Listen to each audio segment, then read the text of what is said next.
MLB bets and analysis Monday, July 29th, guys. What a weekend we had. I hope you had a great weekend as well. We went 8-3 on the analysis, 2-1 all around on the plays, and a profitable week and a profitable weekend.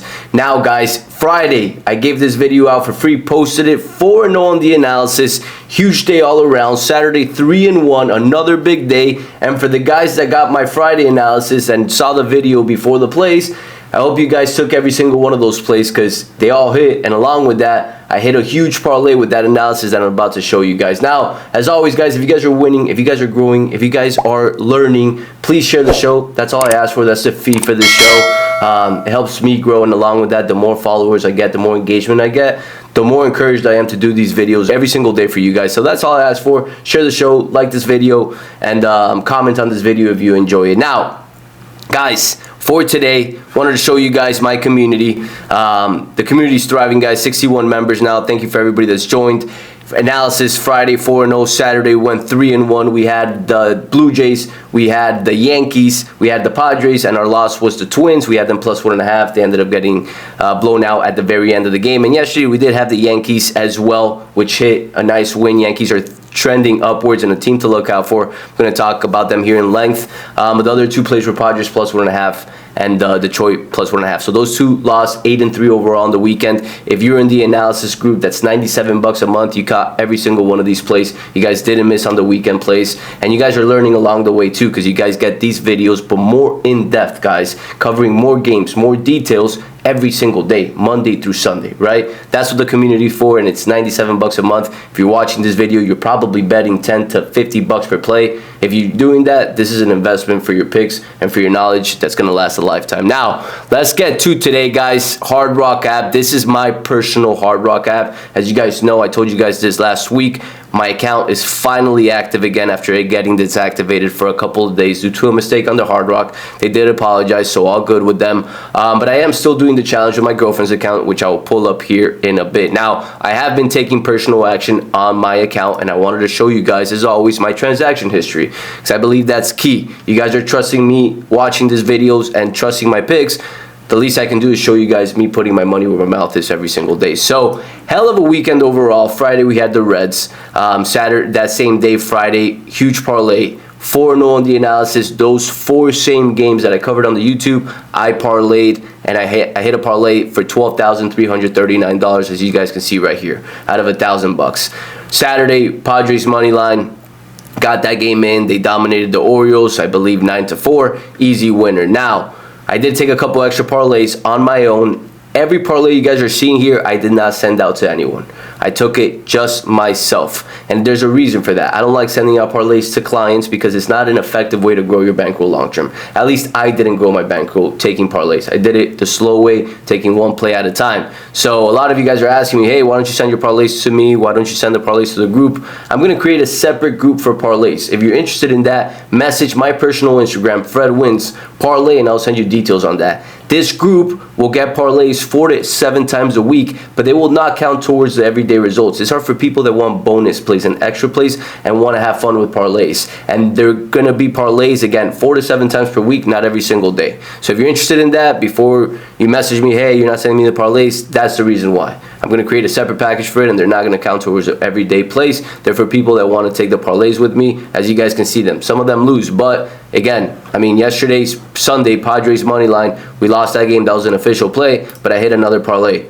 1,000 to win 8,824, and I've been hitting 1 or 2 of these a week, so I think it's time for me to start putting it out for you guys. But I'm gonna test it with a specific group with a limited amount of people to start off. So again, if you're interested in that, just DM me parlays and I'll set you up with that. But guys, hell of a weekend for me. I mean, grew the account $18,000, a little bit more over 3-day span with parlays and straight picks. And then the account right now for the challenge is sitting at around 8,800 out of a start of 4,000. So already doubled the account in 2 weeks, which is phenomenal results, right? Now, let's get to today, guys, to the money, to what you guys are here to see. As always, first thing I look at is OBP and OPS, guys. Yankees, Red Sox, Giants, Padres are leading the way. And I spoke about the Yankees last week. They were trending upward in OBP, and I said they were a team to look out for. A hot stock that wasn't priced too high until yesterday and this past weekend. Now the Yankees are going to get all the support again after these past few days, the way they've played. But we caught them below, and my group of analysis got them below as well. So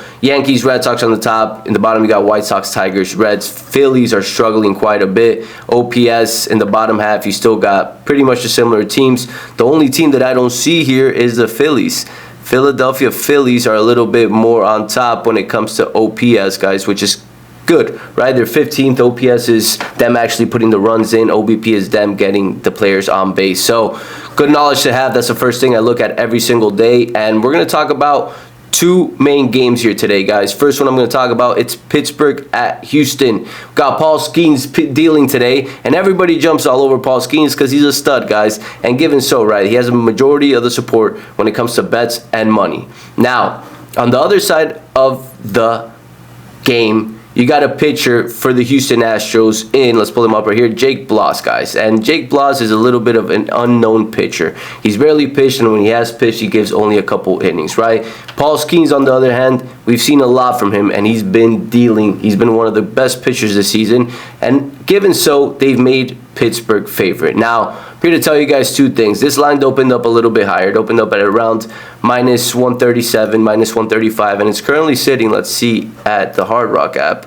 It's currently sitting at minus 135. So it opened up at minus 137, minus 140, yet the line hasn't nudged a bit. If anything, it's pushed down a little bit with majority of the support coming in on the Pirates, right? Now, for those that don't know much about Jake Bloss or don't know how this line makes sense by any means, there's a big key that you guys can look at when you guys don't have the knowledge as to why the line's like that. I'm going to explain it right here. So this is scoreandodds.com, a free website that you can look at a lot of stats. And typically what I do when I find the line fishy, like the one that I see right now, because I believe the Pirates, I mean, they shouldn't be more favorites, because when I made this line right here for Houston Astros, I had a minus 140. I don't think they should be higher than that, maybe minus 145. But what's catching my attention is the line pushing down with all the support on the Pirates. So when I have that question, what I'd like to look at is how Vegas has lined the earned runs for both pitchers. That gives me a good sign as to what they're thinking. And again, they're the sharpest sharp. Now you, not me, not any Instagram capper or Twitter capper. The sharpest sharp is Vegas, and they give you all the information with numbers and odds. That's why learning how to read odds and lines is so critical. So when you look at earned runs allowed for today's game, they're very similar, guys. I mean, over 1.5, over 1.5. Obviously, Jake Bloss is a little bit more favored to give over 1.5, but not by much, guys. I mean, minus 160 to minus 145, both over 1.5. Now, big factor to note here is the amount of innings these pitchers pitch typically. So Jake Bloss is the type of pitcher, based on the last 3 games, he pitches 3 to 4 innings, right? So if he's pitching 3 to 4 innings and Paul Skeens pitching 5, 6, 7 innings, then it favorites Paul Skeens. But the Houston Astros have a good bullpen, guys, and they've been pitching pretty well as of late. So this line to me is a little weird. Now, what I would go with in this case, personally, and I have, in this case, I'm going to open up the projection for the score for you guys. I have the Astros as favored in this game. My projections give that. And I'm not going to be Superman here and try to predict an upset, but what I'm going to go here is Astros plus 1.5, which I believe the line is currently sitting at minus 155. Minus 155 plus 1.5. So that's game one, guys. I personally think that based on what I just told you, Astros plus 1.5 at home is a great play. When it comes to matchups, there's nothing to see because none of these pitchers have faced the teams. So not a real edge on this. Pitching-wise, you got the edge with the Pirates, but when you look at OPS and OBP on how teams are hitting, the Astros lead the way. They're home, and the Astros are the Astros. And Vegas respects the Astros for a reason. Now, the second game I'm going to talk about, and the last game I'm going to talk about in this video, Seattle at Boston, guys. Seattle plus 110, that was my original line. Red Sox minus 130, and for a couple reasons why. Yes, the Boston Red Sox have been losing as of late. They're 3-7 over the last 10 games, which is a key stat, right? But they're putting up runs, and they're hitting the ball pretty well. That's why they're sitting at the top when it comes to OBP and OPS. Even though they're 3-7, they're getting men's on bases. The only issue is they're not closing out games. And a big critical factor to this game is the following one. Boston's bullpen, guys. These guys are gassed.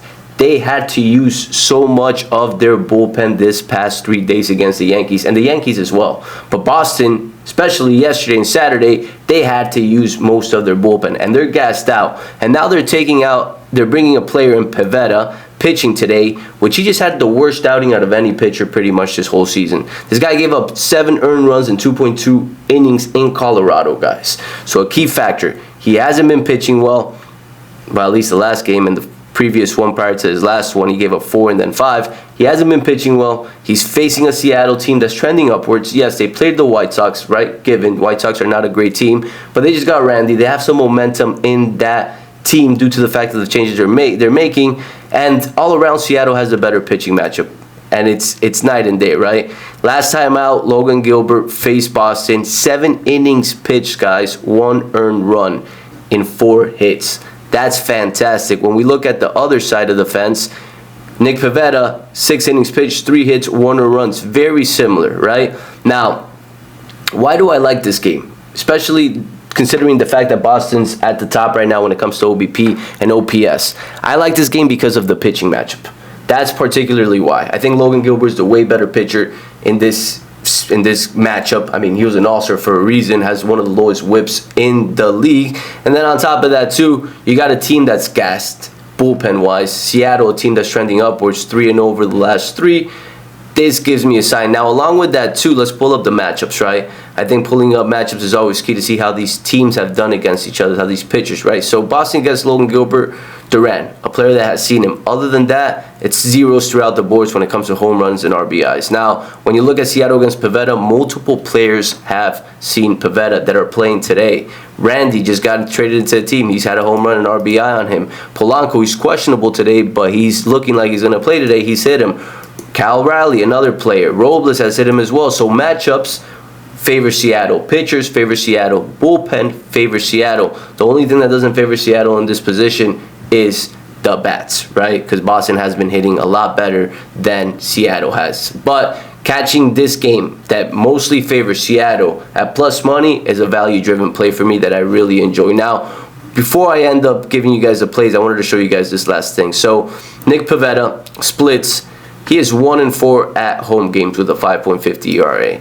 You look at Logan Gilbert away, he's been pitching better away than at home. So another factor that favors Seattle. The only factor that favors Boston is the OBP and OPS. But pitching to me matters more than hot bats, because if a good pitcher comes into the mound and a pitcher that nobody has seen or hasn't hit well, it's going to be a tough day for Boston, especially after the way they've lost these past 2 games, right? They don't have momentum right now. They've been batting, but you can put up 20 bats. If you lose, it's the same thing as putting up 1. You're losing at the end of the day, and that's all that matters. Winning is what matters for every team. So, Seattle Mariners, guys, when I look at these projections as well, I do have the Mariners winning this game. So, that is going to be the play I'm going to be placing here for you guys. Mariners money line. These last 2 games, I'll be talking about it in my community. One of them might be a play. Again, if you're interested, just click the link below. It's $97 a month. But let's get to the good part, guys. As I mentioned before, the key stats that favor Seattle, guys. First and foremost, you got Nick Pivetta. He just got hit big time against Colorado, 7 earned runs. On top of that, you got Logan Gilbert, a pitcher that's trending upwards, 2.1 ERA over his last 5. He dealt Boston Red Sox last time out, only giving up 1 earned run in 7 pitches. Along with that, too, Nick Pivetta's 1-4 at home with a 5.50 ERA. Logan Gilbert's 4-2 away with a 2.57 ERA. Matchups, Seattle has seen Pivetta a lot more than Red Sox has seen Logan Gilbert. And with that said, the play for the day is Seattle Mariners. And not to mention, too, the bullpen, which is a key part. The bullpen for Boston Red Sox is gas, guys. They had to use it a lot this past weekend versus the Yankees, and they're probably going to have to use it a lot today because Nick Pivetta is not going to get too deep into the game. Mariners money line, 3,000 to win 3,000 exact. That's the play for today, guys. Again, if you guys are winning with me, if you guys are learning, all I ask for you guys to do is share the show, like this video, shoot me a comment, and that I do appreciate. Now, with that said, guys, I will catch you guys tomorrow. This week, I'm shooting to do a video Monday through Friday. And for those that are always asking at what time the video is coming out, it typically comes out at 2 to 3 p.m. Eastern, guys. I record this video first thing in the morning when the lines are out, and then I post it, and then I send it to my editor, and my editor posts it so you guys are aware. 2 to 3 p.m. Eastern. I'll catch you guys tomorrow.